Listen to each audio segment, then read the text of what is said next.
Sebelum kita mulai pembelajaran kita berdoa. Tuhan Yesus, terima kasih.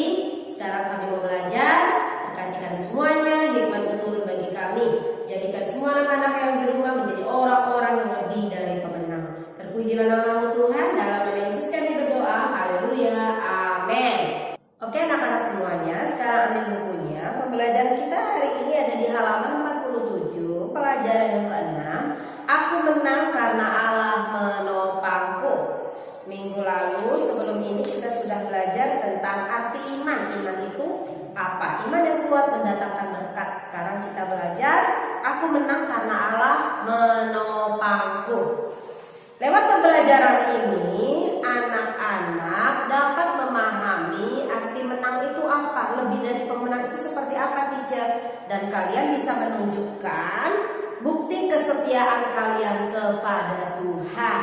Ya, kalian juga akan belajar dari tokoh-tokoh Alkitab, tokoh-tokoh iman yang sangat berani menyaksikan kemahakuasaan Allah. Kita harus berani menyaksikan kehebatan Tuhan karena lewat kesaksian hidup kita iblis dikalahkan.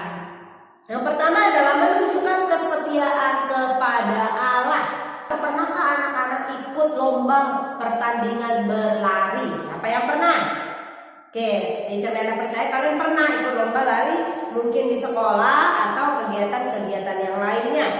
Namun hari ini kita akan belajar kenapa sih orang bisa menang.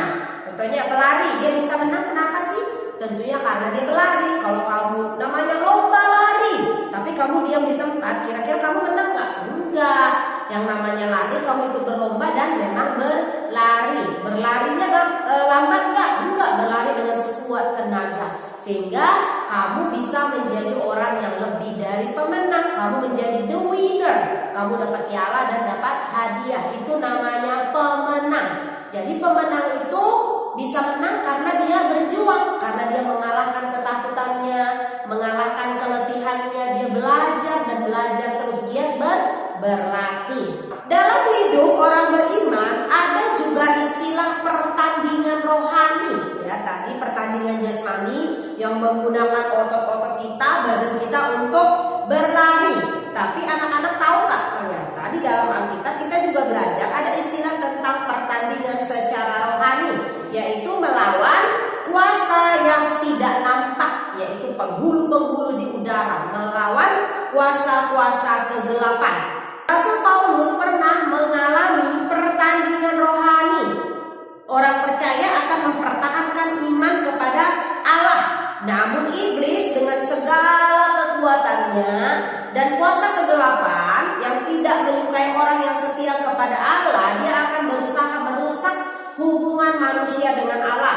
Ya, iblis berusaha menjatuhkan manusia supaya jauh dari Allah. Bahkan supaya manusia itu meninggalkan Allah, itu kerjaan iblis. Jadi jangan mau tergoda dan terbuai oleh rayuan iblis yang jelek itu. Untuk menghancurkan hubungan manusia dengan Allah, iblis menggunakan cara-cara yang licik. Jadi iblis itu licik ya. Misalnya melalui kesenangan yang membuat kita menjauh dari Tuhan. Contohnya main game too much, terlalu banyak, itu juga bad ya. Iblisnya suruh kita untuk enak game aja terus, kayaknya asik seru, gak berhenti-berhenti. Akhirnya gara-gara main game, ketiduran, lupa doa, bobok bablas, akhirnya mimpi buruk lah, dan lain-lain. Apalagi lupa makan lah, gara-gara nonton TV kebanyakan, nonton YouTube, gara-gara TikTok, nggak ke gereja lah. Akhirnya apa? Hubungan kamu dengan Tuhan terganggu gara-gara kesenangan yang kamu miliki tadi. Iblis panas-panasin, kipas-kipas. Terus kalau kita mau marah ya, udah kamu marah aja, marah terus, dia gini, marah terus. Digoda-goda, akhirnya kamu terpancing emosi, keluar kata-kata kasar, akhirnya berdosa. Tadinya marahmu nggak berdosa, tapi karena dikipas-kipas iblis, akhirnya marahmu bisa menjadi dosa. Marah itu dosa nggak? Enggak, selama kamu bisa menguasai dirimu, kamu marahnya kenapa dulu? Ya, jadi hati-hati dengan bujuk rayuan iblis. Apakah kamu pernah mengalami atau memiliki pengalaman yang berhubungan dengan kesetiaan iman? Misalnya, mendapat ancaman akan dijauhi teman. Ya, kalau kamu rajin ke gereja atau kamu rajin beribadah, atau teman membujuk kamu untuk bermain supaya nggak pergi ke gereja, udah main aja yuk, main game atau main aja yuk, kita nonton sana yuk, kita ke mall yuk, atau kita kemana itu main bola, nanti aja ibadahnya. Pernah nggak kesetiaan kamu diuji? Ya, kalian jawab dalam hati kalian masing-masing. Pada saat seperti itu, iman harus dipertahankan walaupun sangat berat. Itu berat memang, tapi harus dipertahankan. Di saat kamu pengen beribadah, tiba-tiba dia ngajak, ayo ke mall, siapa yang ikut ke mall? Ayo kita ke Barelang, ayo kita ke pantai. Padahal masih jam ibadah. Pilihan ada di tangan kita, ya. Seperti yang disabdakan oleh Tuhan Yesus bahwa orang percaya adalah seperti domba di tengah serigala. Artinya kita harus waspada terhadap bahaya yang setiap saat mengancam kita. Jadi harus waspadalah, kata Bang Nabi. Kejahatan terjadi bukan karena ada niat untuk melakukan, tapi karena ada kesempatan. Jadi kita disuruh waspada terhadap godaan iblis yang jelek itu, yang tua itu, ya. Untuk dapat menang dalam perjuangan iman, ada hal-hal yang harus kamu lakukan. Yang pertama, senantiasa mendekatkan diri kepada Allah dengan cara beribadah, bersekutu, dan baca firman Tuhan. Yang kedua, memperlengkapi hidup dengan senjata Allah. Kita sudah belajar tentang selengkap senjata Allah, ya. Perisai iman, pedang roh, ketopong keselamatan, itu adalah selengkap senjata Allah, ya. Lalu berikutnya, menerapkan disiplin rohani dalam kehidupan sehari-hari. Kamu harus menerapkan juga disiplin. Kapan waktunya belajar, kapan waktunya nonton, kapan waktunya beribadah, itu juga harus didisiplinkan dalam diri kamu sendiri. Berikutnya, poin yang B, memahami kehadiran Allah dalam setiap peristiwa. Setiap orang percaya harus berani menunjukkan jati diri sebagai anak-anak Allah. Jadi kamu gak boleh malu jadi orang Kristen, jadi anaknya Allah, sekolah di SDS Kristen Tangga Sejahtera, gak boleh malu. Kamu harus bangga, I'm Christian, aku nyembah Tuhan Yesus loh. Ya, jadi tidak boleh malu kalau kamu diperadakan di tengah-tengah agama yang lain. Kamu harus bisa nunjukin kamu itu orang Kristen dan kamu itu anak baik, takut akan Tuhan. Ketika kita berani menyaksikan kuasa Allah dalam hidup kita, kita tidak akan pernah ditinggalkan Allah. Mungkin manusia meninggalkan kita, tapi Allah tidak akan pernah meninggalkan kamu semuanya. Tuhan berjanji Dia akan selalu bersama dengan anak-anak semuanya. Setiap mengadakan perlawanan terhadap kuasa kegelapan, disitulah kehadiran Allah selalu dinyatakan. Ketika kuasa kegelapan ini bekerja, nanti kuasa Tuhan dinyatakan dalam nama Yesus. Kuasa kegelapan kami runtuhkan.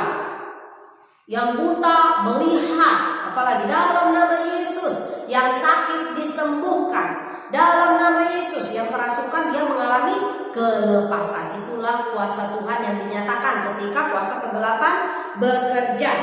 Dalam Alkitab dapat kita temukan kesaksian orang-orang yang beriman kepada Allah. Ya, berikut ini adalah tokoh-tokoh yang punya kesaksian iman bersama dengan Tuhan. Yang pertama itu Nabi Elia saat dia bersembunyi di sungai Kerit. Jadi ceritanya saat itu dengan iman yang kuat, Elia dipelihara Allah melalui burung gagak, ya, yang membawa sepotong roti dan daging kepada Elia. Demikian juga ketika ia berada di rumah janda di Sarfat, mujizat terjadi. Ya, tepung dan minyak janda tadi udah habis selama musim kemarau. Elia juga membangkitkan anak janda di Sarfat. Lalu peristiwa ini membuat nama Allah dimuliakan lewat peristiwa-peristiwa ajaib yang dilakukan oleh Elia. Yang melakukan mujizat siapa? Elia apa Tuhan? Tentunya Tuhan, bukan Elia, tapi Tuhan yang memakai Elia untuk menyatakan kemuliaannya dan nama Tuhan dimuliakan. Berikutnya adalah Nabi Elia ketika bertanding melawan 150 dewa Baal. Kalau zaman sekarang mungkin Baal itu kayak dukun-dukun, ya. Jadi dia melawan atau menghancurkan 150 dewa Baal, disembelih mereka satu persatu. Ia seorang diri menyaksikan kuasa yang hidup dengan mendatangkan api untuk membakar kurban bakaran. Jadi mereka gagah-gagahan ceritanya. Dukun-dukun di sana, Elia di sini, dan dupa persembahannya. Nanti persembahan siapa yang dimakan berarti Allahnya adalah Allah yang hebat, yang berkuasa. Oh, ketika dukun-dukun itu berdoa, sampai mereka berdarah-berdarah gitu ya, sampai mereka cedera, apinya nggak hidup. Tapi ketika Elia meninggikan nama Tuhan, great is our God, sing with me how great. Tiba-tiba api menyambar dari langit dan membakar persembahannya. Nama Tuhan dimuliakan. Para Baal tadi dipermalukan, mereka dilenyapkan, disembelih oleh Elia ya. Jadi setelah Nabi Elia berseru dalam doanya ya, Allah mengabulkan permintaannya. Ketika dia berdoa tadi ya, tiba-tiba api turun membakar dan memakan habis kurban bakaran milik Nabi Elia. Pertandingan dimenangkan oleh Elia. Peristiwa yang luar biasa tersebut membuat umat Israel jadi bertobat, jadi percaya dan sungguh-sungguh kepada Tuhan. Bayangkan kalau kamu ada di sana, pasti kamu, wow, keren sekali Tuhan, aku mau nyembah Dia. Karena yang membuat mujizat itu bukan Elia, tapi Tuhan Yesus. Tuhan Yesus hanya memakai Elia sebagai alat. Yang berikutnya adalah Rasul Paulus. Dalam pergumulannya mengabarkan Injil Kristus, ia harus masuk penjara. Namun penjara tidak menyurutkan kesetiaannya kepada Allah. Ia tetap berjuang dalam Tuhan hingga buah-buah imannya bertumbuh melalui jemaat yang setia kepada Kristus ya. Penjara tidak menyusutkan kesetiaannya, tapi malah membuat dia bertumbuh dan berbuah imannya, menghasilkan banyak jemaat untuk kemuliaan Tuhan. Itu adalah hal-hal yang luar biasa yang dialami oleh pejuang-pejuang iman yang gagah perkasa. Kalian juga bisa mempraktekkan atau menggunakan kuasa Tuhan dalam kehidupan kalian. Belajarlah untuk setia kepada Tuhan seperti tokoh-tokoh Alkitab tadi. Mereka adalah orang-orang yang takut akan Tuhan. Belajarlah untuk setia. Ingatlah bahwa orang yang tidak hidup dalam Tuhan akan mengalami hal-hal berikut. Ada hal-hal yang akan dialami orang yang tidak hidup takut akan Tuhan. Yang pertama, penuh dengan kekhawatiran. Kalau kamu masih khawatir, berarti kamu belum takut akan Tuhan. Kurang mengucap syukur. Ya, kurang mengucap syukur itu membuat kita lama-lama menjadi lesu, menjadi letih. Yang ada khawatir, yang ada menyalahkan Tuhan, menyalahkan papa mama, menyalahkan keadaan, menyalahkan koronce. Ya, jadi itu tidak boleh. Sekarang kita diajak untuk mari tunjukkan kesetiaanmu kepada Allah melalui kehidupan setiap hari dengan cara menerapkan nilai-nilai karakter bangsa. Apa aja nilai karakter bangsa itu? Yang pertama, religius dan berjiwa sosial agar hidupmu tetap berada dalam kuasa Allah. Kamu kalau dibilang religius berarti hidup takut akan Tuhan, hidup di dalam kuasanya Tuhan. Berarti hidup dalam kuasanya Tuhan. Di situ kamu suka berdoa, suka memuji dan menyembah Tuhan, dan suka membaca firman. Kamu akan dipakai Tuhan luar biasa. Teacher Mela percaya suatu saat nanti kalian akan menjadi orang-orang yang luar biasa. Dimanapun kalian akan ditempatkan oleh Tuhan, apapun cita-cita kalian bisa dipakai Tuhan. Gak ada yang bisa membatasi kuasa Tuhan bekerja. Amin. Yang penting kamu percaya, yang penting kamu minta sama Tuhan, dan kamu melakukannya dalam kehidupan kamu sehari-hari. Jadi seperti kisah Nabi Elia dan Rasul Paulus yang sudah kita baca, biarlah manusia atau biarlah anak-anak semua belajar menjadi orang-orang yang kuat di dalam iman. Jangan biarkan situasi mempengaruhi imanmu, situasi membuat imanmu down. Walaupun corona di luar, kamu harus, aku orang lebih dari pemenang. Oh, nggak bisa malas aku. Kalau kamu malas berarti iblisnya menang. Kalau kamu nggak ngerjain tugas berarti iblisnya berhasil dong. Ya, kalau kamu melawan orang tua, iblisnya berhasil dong. Malas-malasnya kamu ngompor-ngompori, ya. Kalau kamu mencontek, berarti iblis berhasil dong goda-godain kamu supaya kamu mencontek, ya. Perbuatan-perbuatan daging itu berasal dari kuasa kegelapan, ya. Yang bertentangan dengan firman Tuhan itu dari kuasa kegelapan. Jadi mari sekarang kita kasih waktu introspeksi diri kembali. Kamu masih melakukan hal-hal yang gak benar gak? Kalau masih melakukan, berarti kamu pengikutnya siapa? Kamu bisa jawab dalam hatimu sendiri, ya. Tapi kalau kamu pernah melakukannya dalam kesempatan ini, setelah belajar ini kamu boleh berdoa di hadapan Tuhan, minta ampun sama Tuhan supaya semuanya diampuni Tuhan. Amin. Untuk tugasnya anak-anak nanti kerjakan halaman 55 sampai 56. Ya, di situ ada gambar. Kamu pahami kisahnya, kamu baca, ada 4 gambar, lalu kerjakan ini. Nama peristiwa itu apa? Pertolongan apa yang Allah berikan kepada mereka yang ada di peristiwa ini? Kamu selesaikan ya. 1, 2, 3, ada 4 gambar ya. Itu tugas yang pertama. Tugas yang kedua, teacher mau suruh kalian khotbah lagi. Ini ada 4 cerita. Kalian pilih salah satu topik yang akan kalian khotbahkan.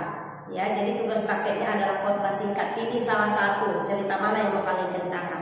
Pahami cerita dan jelaskan. Kalau untuk khotbah itu berarti kamu baca Injilnya lalu kamu jelaskan cerita yang kamu baca itu tentang apa, lalu pesannya apa buat kamu dan buat orang-orang yang mendengarkannya. Lalu tutup dengan doa. Seperti itu berkhotbah, bukan membaca aja ya sayang. Oke, kalian sudah kelas 4. Teacher Mega percaya kalian lebih hebat lagi. Sekarang kita berdoa.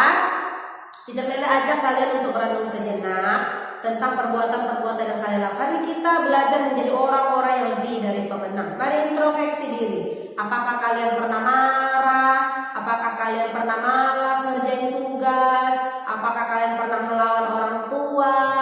Dan dosa-dosa kedagingan yang lainnya. Kalian renungkan mana yang lebih banyak. Sekarang teacher Mega kasih waktu kalian berdoa minta ampun di hadapan Tuhan ya. Ikuti doa teacher Mega. Tuhan Yesus, terima kasih buat pelajaran hari ini. Ampuni kami Tuhan kalau kami sering gagal melakukan firman Tuhan. Hari ini kami sudah belajar untuk menjadi orang-orang yang lebih dari pemenang. Kami perkatakan mulai sekarang dan seterusnya kami lawan kuasa kegelapan, kami lawan kemalasan, kami lawan hal-hal yang lain yang hendak diberikan oleh kuasa kegelapan kepada kami untuk kami lakukan. Terima kasih Tuhan, kami bersyukur, kami siap memulai kegiatan kami selanjutnya. Dalam nama Yesus kami berdoa, haleluya, amin.